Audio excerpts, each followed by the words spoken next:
Welcome, welcome, welcome to Marriage Matters, South Suburban Missionary Baptist Church midweek moment. Today is July 14th, a very, very special day. 14 years ago, I asked this beautiful lady. 14 years ago today, we said, I do, and we still do to this day. This has been the best 14 years of my life. I just want to say happy anniversary to you, baby, and I pray that God continue to bless us with many more years to go. Today, guess what we got for you guys? We got Jay-Z and Beyonce. No, for real, no. It's even they just as big as Jay-Z and Beyonce, though. Today, with Marriage Matters, we have Travaris and Tamika Scott. Let's welcome Travaris and Tamika Scott, aka Jay-Z and Beyonce of this marriage ministry. We can't be Barack and Michelle, though. Right. Okay, Barack and Michelle. Right. Okay. No, I'm joking.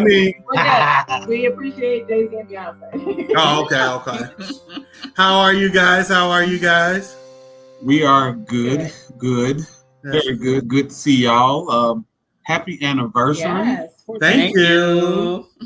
That is always a blessing. And yeah, we feel blessed to be like having a conversation with you on your anniversary. Right. In all honesty, who can we ask for better than our best friends? Someone who we've been walking this journey with, for real. We are very, one thing that we talked about last week was like connecting with like-minded people. And so you guys are definitely like-minded.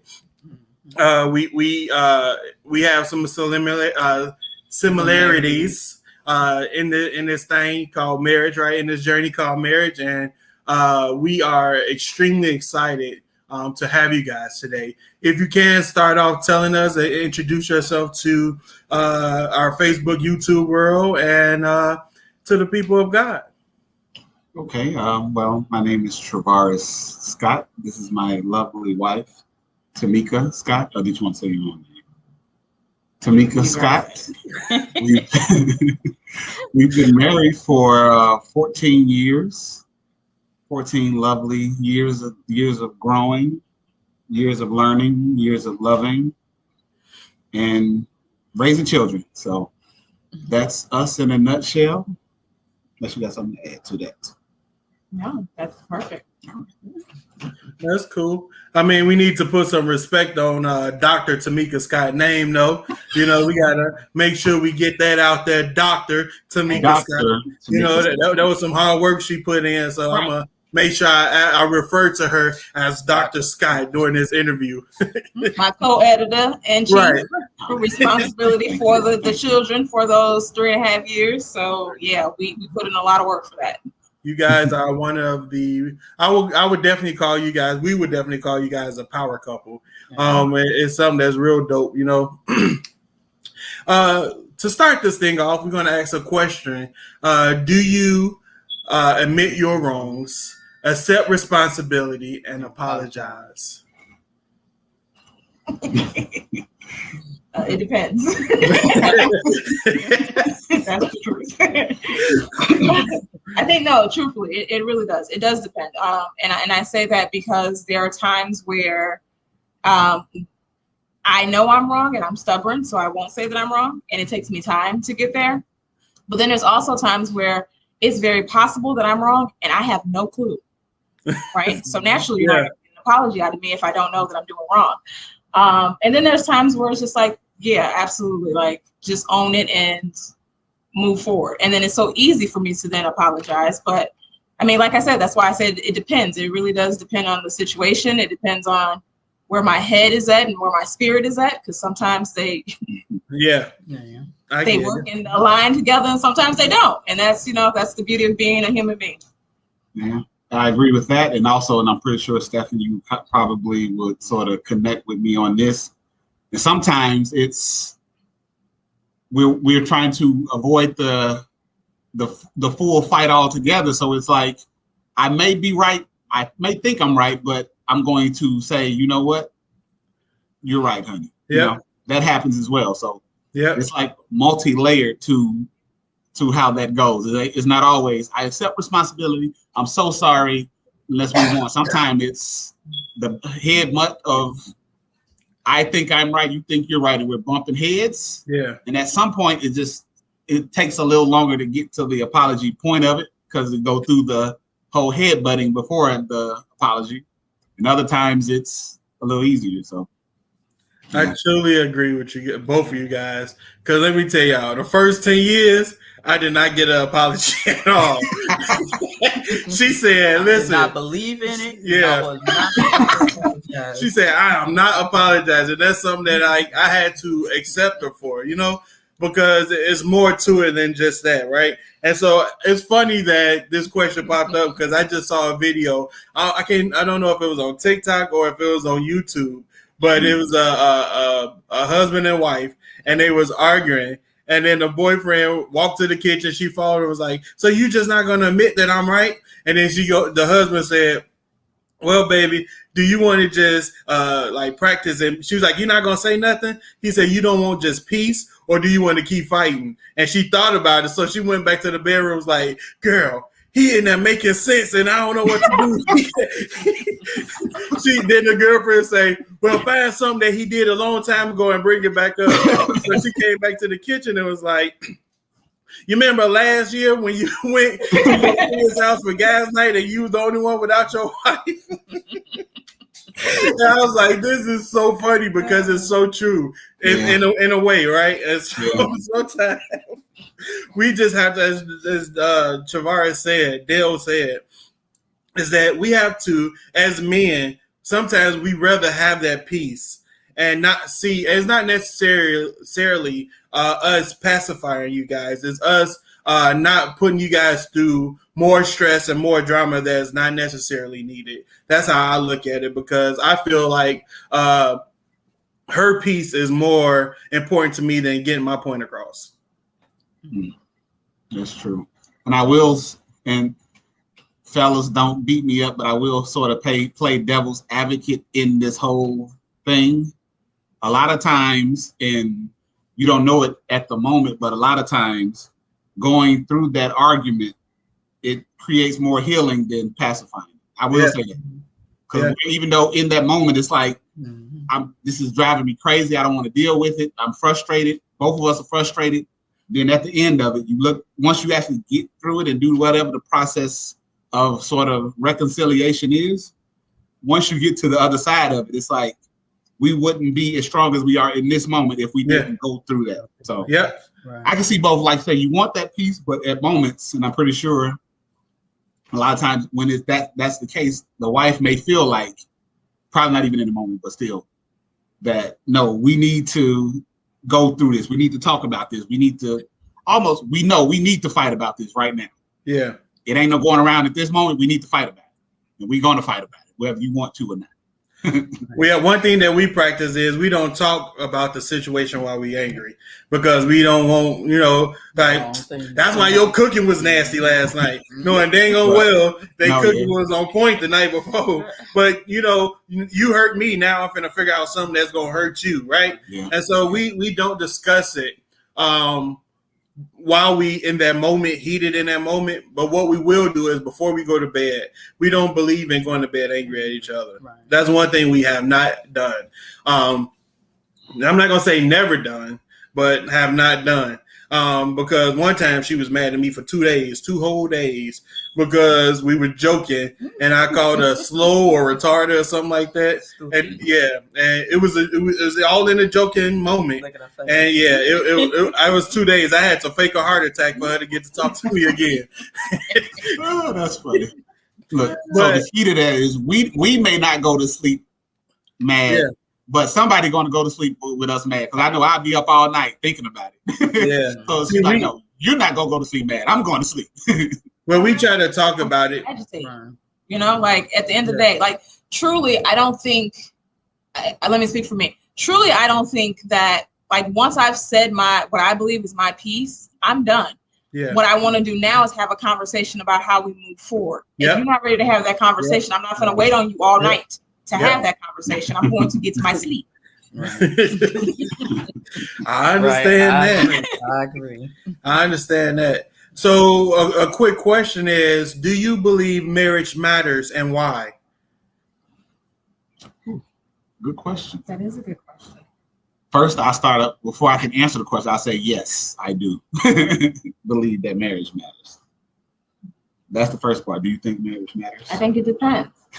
Sorry, I'm all about counseling. I Go think ahead, it doctor. depends. I think it depends. And I say that because if it's a healthy marriage, it matters, right? But if you're in a toxic marriage, you need to do what's best for your soul. Your And soul so matters therefore, more. the marriage doesn't need to matter at that moment. You need to matter more than that marriage. And I think God will put you in a position where you can focus on your self-healing in order for you to get to where you can actually do the marriage. Yeah. But so I think it depends. But go ahead, say what you're going to say. So yeah, and the ones that do matter, well, all of them matter, but I see what you're saying. So yes, I think marriage matters, and why? I think it's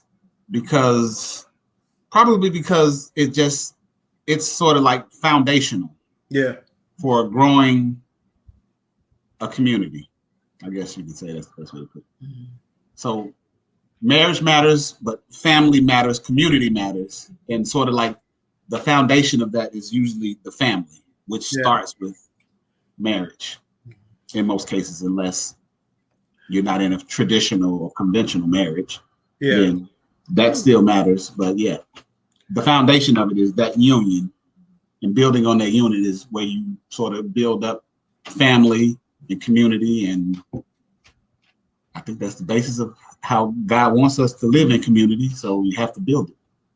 I agree. I totally agree. One thing that I agree with most, well, I'm gonna answer the question. Yes, I believe marriage matters, but your mental state matters more because you, again, like like Dr. Scott just said, Just to you me. cannot be in a marriage and it's toxic, and now your mental state is at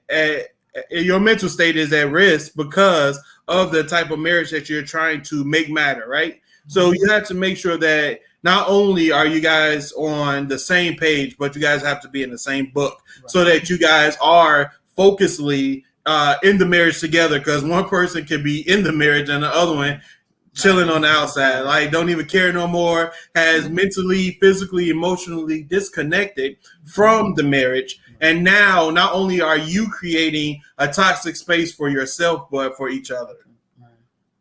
Okay. So can we can sort of, I guess, paint this whole picture and say that strong, healthy marriages matter. yes, correct. Sound good to me. And then I'm gonna throw this in, hashtag Black Love Matters. It does.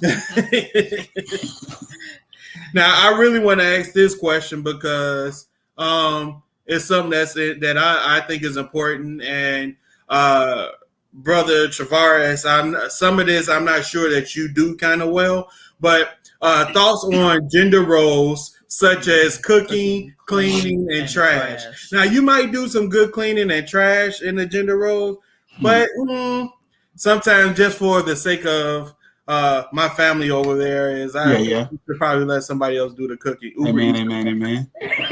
We do know that. And sometimes the cooking and the trash sort of go hand in hand in your kitchen, but it's cool. Wow. Okay, but anyway, yes. What are our thoughts on gender roles? Yeah, gender roles. So there are no gender roles. I mean, like the way we live our life. I can't speak for others. The way we live our life is there are no gender roles. You do what you have an interest in, what you have a love for, and how you want to give back to the family. Right. The only gender role I will say that we do have, so there are no gender roles, but we have one.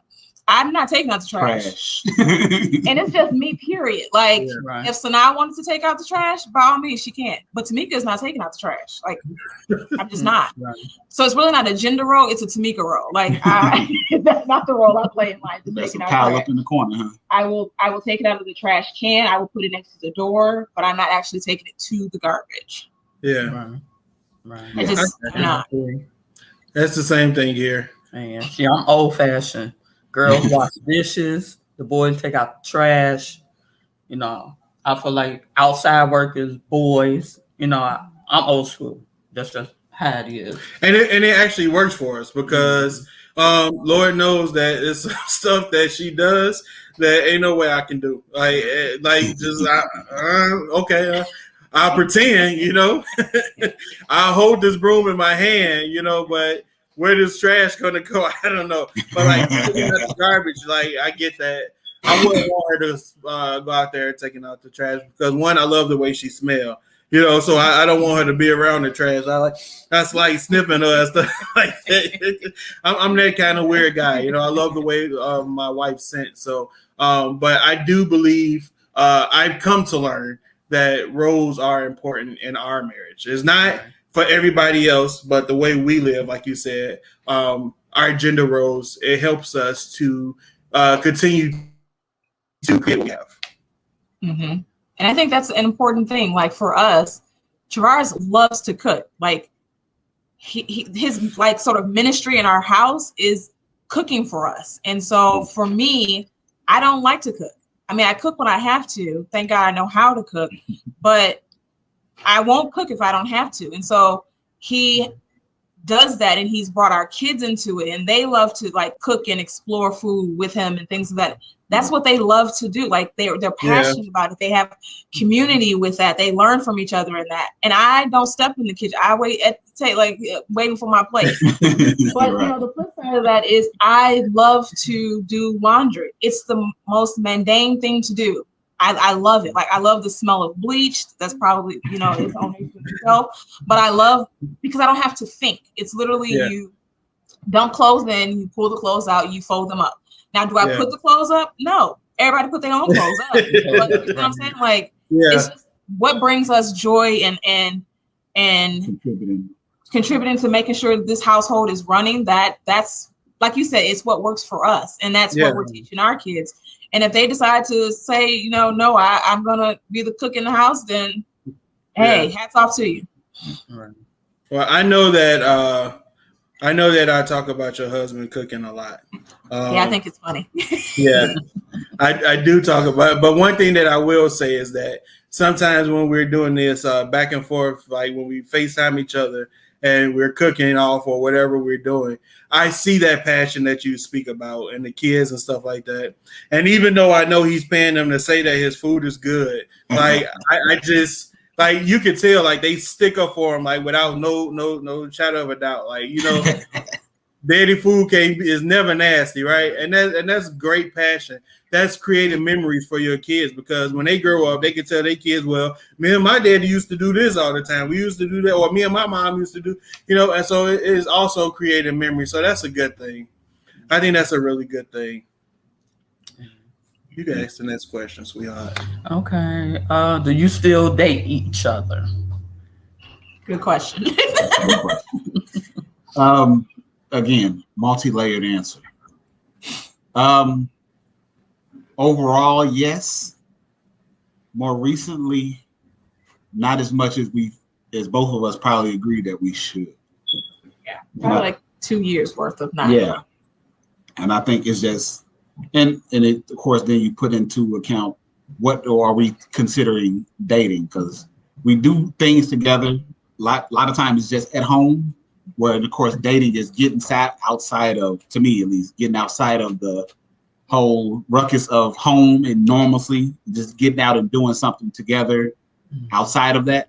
So we haven't done that, like you said, probably in 2 years, but it's highly important to do. And it's something that even when we saw the question, we talked about it, we was like, we need to start going out on dates more. But we don't do it enough. And crazy enough, our kids were like, yeah, when y'all going? Right, kick us out, right? Y'all need to go somewhere. Yeah. So nothing else, we appreciate the question because it sparked a conversation that's going to sort of manifest itself later on. So yeah, I think we're about the same. Like we have been empty nesters for a long time now, right? Well, semi-empty nesters, if you want to call it, right? But the good part about it is that I try to find like something different to try to do. But because of work schedule and stuff like that, it never happens. It never happens. And I was just explaining to somebody last week, that the most important thing that I can give my wife is my time. You know, that's the most, like I was telling them, all the gifts in the world, all the everything is the time that she really wants, right? And I believe that a lot of wives feel the same way because in just talking to like-minded people, married couples, you hear a lot of times that time is really what's important to everybody, right? Mhm. Especially to the wives. And so I think that we should never get out the habit of dating each other because one, people change every day. We always changing. Year by year, we change. Day by day, we change. You know, and so just dating each other, continuing that courtship, it also allows no room for distraction or interference from anything else. So because I'm still dating this young tenderoni next to me, you know what I'm saying? Like I have no like distractions that can like deter me from my focus, which should be on her. Yeah. Yeah, I totally agree. And I think just, and I think over time, it's like you come up with excuses as to, well, why we can't, like, well, no, I don't have time. Or like you said, you can make time for everything else. Right. If there's something that's important, you make time. And I think I find myself, even though it's not going out on a date, just spending time together. Sometimes it's like, oh, I'm working, I'm tired. And you think in the back of your head, like, you're tired, but if you had something else to do, You would do it. you would do it. So even Yep. though you're tired, do it anyway. Whether it's just Yeah. we sit, we watch movies together. Yeah. Just something, like you said, because that time is highly important. And it's just, even like physically, sometimes when you're not there, you have to push through. Or mentally, when you're not there, you have to push through. Because again, I'm always about in something and on the other side of something. Because at the end of that tiredness, once you actually push through and spend time with your spouse, Yeah. you're like, oh my God, we had a good time. Or, oh, that felt good to do that, you know? Yeah. So it's, You're so right about that. And it put more spark into your marriage also. that is true. Yeah, you kind of get bored with just Yeah. being in the house and stuff, and you want to see the outside of the house sometime. Yeah, So date night next week, we got to pick what day. Yeah, but Oh, we're going to a wedding next week. that is our date night. So yeah, that'll be a good date night. We get hopefully get the dance. We'll see how that goes. I'm dancing. No. No matter what music. I don't care what music play. That's cool. That's cool. This question is like part of like a part B to part one. Of how open are you about your feelings and concerns? I might get two different answers from that. So I'll give my answer first. Well, you are two different people, you know, Yes. so you should have. I mean, we're all not going to be the same. So Yeah, so I'll preface this answer with,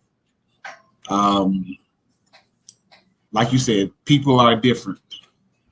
Men are from Mars and women are from Venus, however it goes. So yeah, we see the world different. We do things different.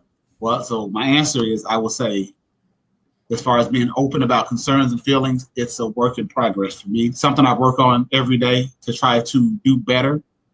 Because I know just from talking to my wife, her love language is just communicating. That's one of her love languages. And it's something that, that of course, I don't think I was brought up to just talk about my feelings all the time. And I'm not sure I'm gonna say all men are like that, but a lot of men where they were brought up to, men don't cry, we don't show emotions.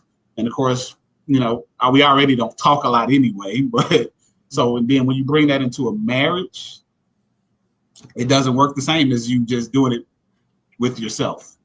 yeah, It's totally different when you bring that mindset into a marriage, and it's something that has to be broken. And it's something that I work every day to try to break it, because I know that's something that she feels she receives love from. Just you being your authentic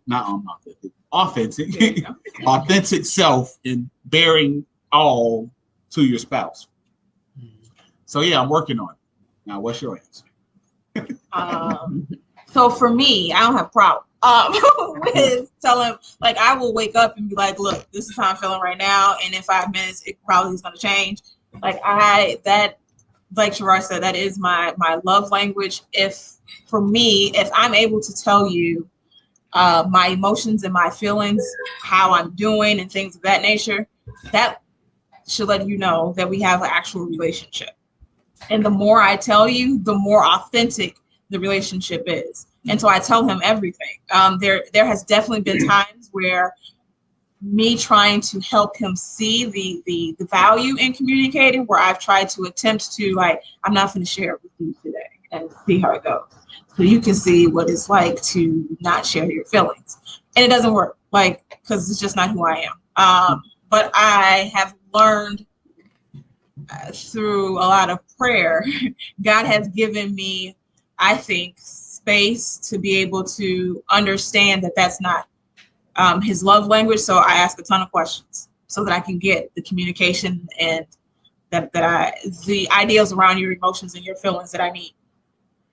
Yeah, and I sort of piece my way through it by trying to, you just, because in my head it's like, okay, this is not a big deal, so no reason to talk about it. But it's like, no, it's just little stuff, even little stuff. Talk about the little stuff, because that's going to get you sort of into the, I guess, rhythm. I guess the best word I can use, the rhythm of just sharing, and then you get comfortable with just sharing more and more. And I think that's my process of working my way through it now. Just even little mundane things, share it. Even if it's a little thought you're thinking, share it. If it's little, you're feeling something small, like, oh, I feel like I want to go for a walk. Something little, just share that thought, and I think it builds up over time. I think I'm doing better. Just like I say again, just working through it. So Yeah, I'm doing better. One day at a time. Yeah, that's something that I think I desperately need to work on because I'm like you, Tamika. I be wanting you to talk to me, tell me everything, and he kind of sheltered himself, So, and again, it's the upbringing. It's like you can't blame it all on the upbringing, but it's like some growing up, you always have people to talk to you. And when stuff was like consistently happening and you just like felt like, okay, I'm going through this by myself again. So you learn how to internalize it and just like deal with it yourself. And like we said, today is our 14th year anniversary, and I'm still practicing on how to, to be able to communicate, because like one thing is like, I think it's just my feelings that I shelter and bottle, because I talk to her about any and everything, like almost everything but my feelings, right? And so it's like, why am I, and it's a question that I always ask myself, like, why can I have this conversation with her, but I can't have that conversation with her, right?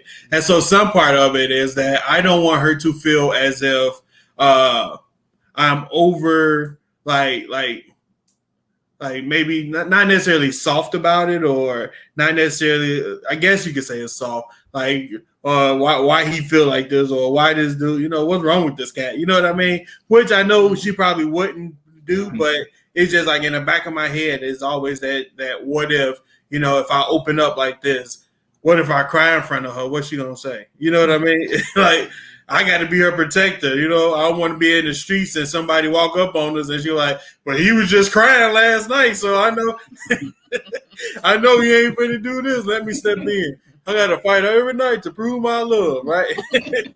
So that's part of the, that the process that I go through on, really sharing on how sharing the feelings and my concerns. I think I share my concerns sometimes. Yeah. I'm getting good on the concerns. Like, I'm concerned about what we're about to eat for dinner tonight, so that's a concern of mine. But in all honesty, like, that's definitely something that a lot of men, I feel that we need to work on, is like sharing our feelings more. Yeah. And I will, and I hope this helps somebody, because again, it's something that I think it helps me. One time we had a conversation, and I think it was from a book that Tamika was reading. And there was something about your outer court and your inner court, and who's in your inner court and who's in your outer court. And your inner court is where you're talking to God. Yeah. Your outer court is no, I think it was 3 of them. It was inner court, something that's outside the inner court, and then the outer court. And the outer court is like your everyday conversations you have, whether you're talking about sports, politics, whatever. And then the one after that is like, I guess, where you're talking to, when the conversations are more personal. And then your inner court is where you're talking to God, where you share your innermost feelings, innermost thoughts. And I think Tamika asked me, where do I fall? Where did she fall in those courts? Oh, wow. And I said, I didn't say the inner court, I said the one outside the inner court. And she was like, why? Why wouldn't I be in the inner court? And I paused like, I didn't have an answer. And I think that sort of let off a light bulb, is like sharing your innermost emotions, feelings, all the other stuff is the, I guess, probably one of the deepest connections you can have with your spouse. So, yeah, and I think from that, it's also like we've had conversations about, like for me, it's, I have this thing in the back of my head, like no matter what I do, he will never leave me, because we made that commitment. We made that commitment to God. And so I can say anything, right? I can be on my worst day. And I know that at the end of the day, you know my heart, and we will get through it. I think for some people, that reminder or that reality doesn't really hit home all the way for whatever reason, whether it's a concern that, yeah, you said we in this forever, but are we really in it forever? Like, what could be the thing that will tip you over to say that I'm leaving you and I'm done? Well, for me, there's nothing. Right. Like, you're not going anywhere, I'm not going anywhere. And we've had this conversation as well. Like, don't be afraid to come and have a conversation with me about anything. I'm not going anywhere. Like, regardless, good, bad, indifferent, we need to have the conversation. If I'm asking for it, give it to me and let me make the decision on how I handle it, or, how I take it. But at the end of the day, regardless of how I take it, how I handle it, what my emotions look like, know that I will never leave. Yeah, I think just if both people have that mindset, it creates a level of comfort in the marriage, to where it's like, there's nothing I should hold back from this person, because that's probably, again, like you said, a lot of people probably feel that way. It's like, oh, if this happens, she's going to leave, or he's going to leave me, or you know what I'm saying? But it's if you know that that person has my back, they're not going anywhere, you create that level of comfort to where you can say, I can tell them anything, whether it's bad. I can talk to you about it because I know you're going to love me through it, even if it's like something, whether what's the one, even if it's something you feel is like, oh, this is my biggest flaw, share that with your spouse, because they can help you work through it. You can't give caveat to all of this, right? Let me give some caveats to this. There must be some psychological safety within your relationship, right? Again, so that moves out people who have abusive tendencies, that moves out someone who desires another person in their relationship. That's something totally different, right, than the overall day-to-day functioning and reality of what a marriage looks like. If I'm sitting with whatever I feel like my biggest sin is, my biggest flaw is, I can share it with my spouse, and I don't have to worry about a level of judgment or that he's going to leave me. That's amazing. However, if I make a conscious decision to step outside my marriage, I've disrespected him, I've disrespected my children. That's something totally different. I just want to get that caveat. Yeah. All right. Just to be clear. That was deep. Drown, man. No, I'm just yeah, like that's really good. That's really good. And you just got to make sure that you able to be open. And the other part, the B side to that, is that if a person is coming to you, if your spouse is coming to you, not a person, if your spouse is coming to you with their concerns and their feelings, you have to be open to listen to them, right? We have to be a good listener. Don't pimp the other, right? Just don't give them everything and you not be reciprocal on that part. So you really got to make sure that you are both authentically open and sharing with each other. And it's, again, like I said, this 14 years going, and we still working on it. So it's not something, I don't want anybody to think that, oh, well, we've been married 28 years and we still not open. It takes time, especially if something like a person went through like trauma or something in that lifespan or grow up or whatever. There's a lot of Band-Aids and stuff that you got to make sure that you are pulling off softly. You can't just rip the Band-Aid off of everything, I feel. And so also if you are, and this is why it's good to be friends and best friends with your spouse, because if this is your best friend, if this is your ride or die, right, you should be able to come to them and tell them anything, right? And I called my wife. My wife was legit my best friend before we was boyfriend and girlfriend.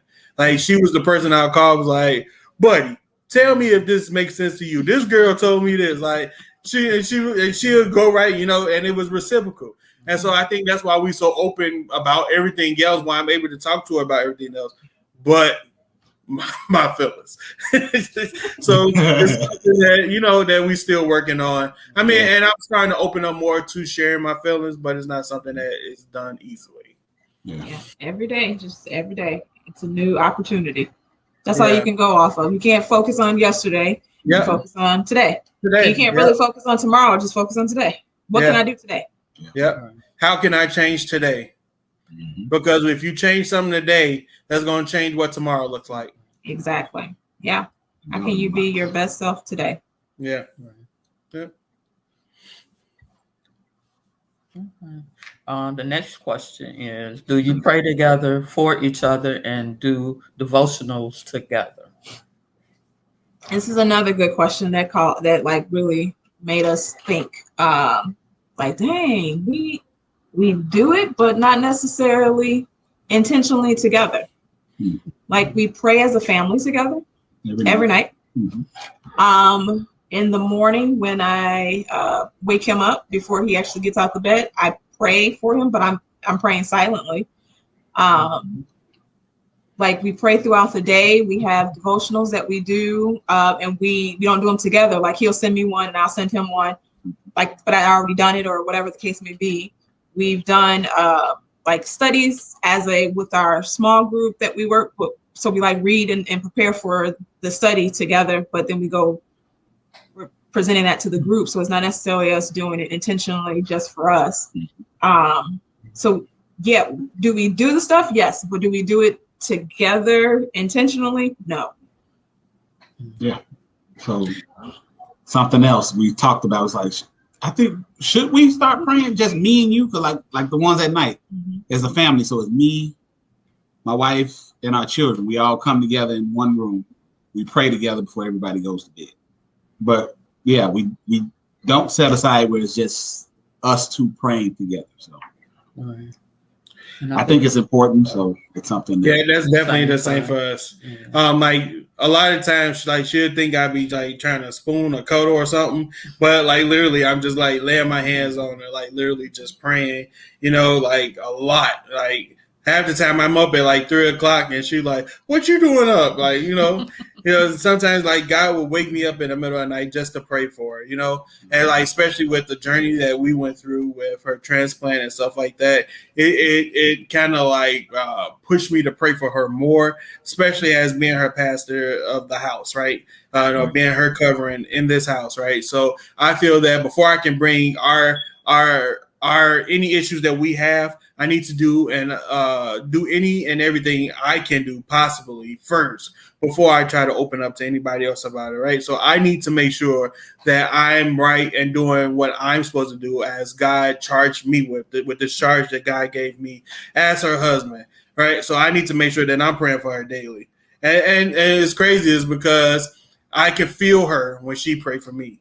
Like, I said it last week that I could feel like I could be having the worst day ever, and I can feel that it changes. Like, I just feel some change and she literally a call or text and say, "Hey, you okay? Everything good?"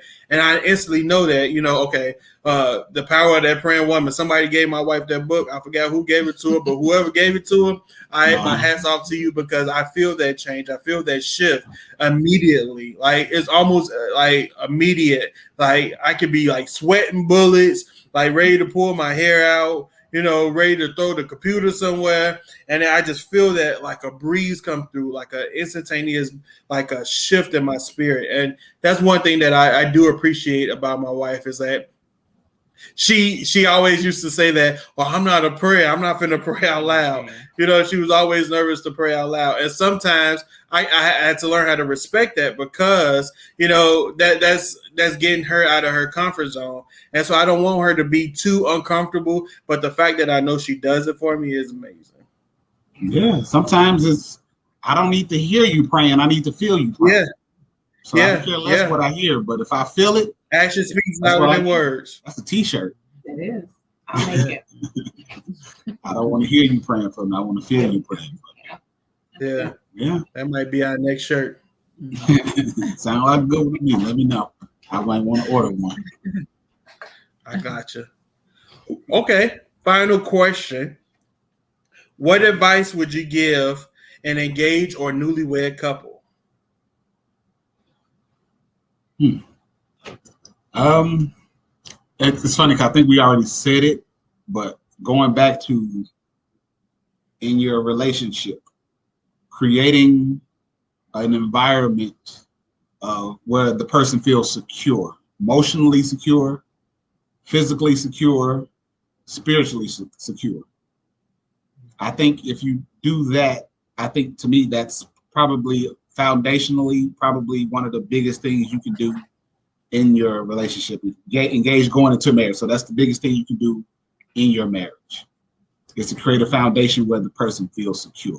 Because, of course, in society, we talk about security.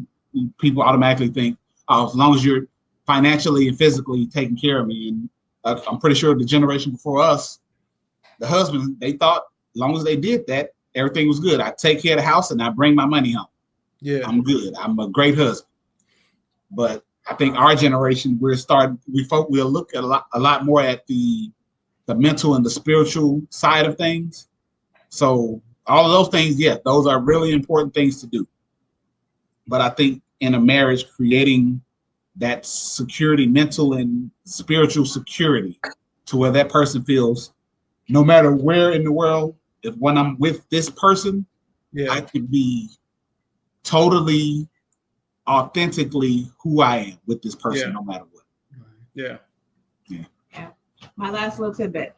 I think you have to pray daily, asking God to give you the wisdom, the strength, and the ability to be who He's called you to be for your spouse. Yeah. And sometimes not even who your spouse thinks you should be, who God called me to be for you. That's good.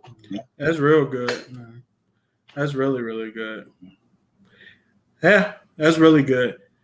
And again, you always want to make sure that you continue to date each other, pray for each other, communicate with each other. And communication is more than just speaking. There's actions to this communication thing too. And so don't say, "Oh, I'm gonna give you a back massage," and then don't give no back massage, right? It's communication. Yeah, Don't. No, because that happened earlier this week. I promised a massage and I ain't gave it shit. Thank you. There you go. Actions speak louder than words. Right. I think this was Stephan was taking a shot at me just now, because everything he said you need to do is stuff I said I need to work on. Communication. I know. Now I know we each other. We're praying together. Those are 3 things I said that we working on.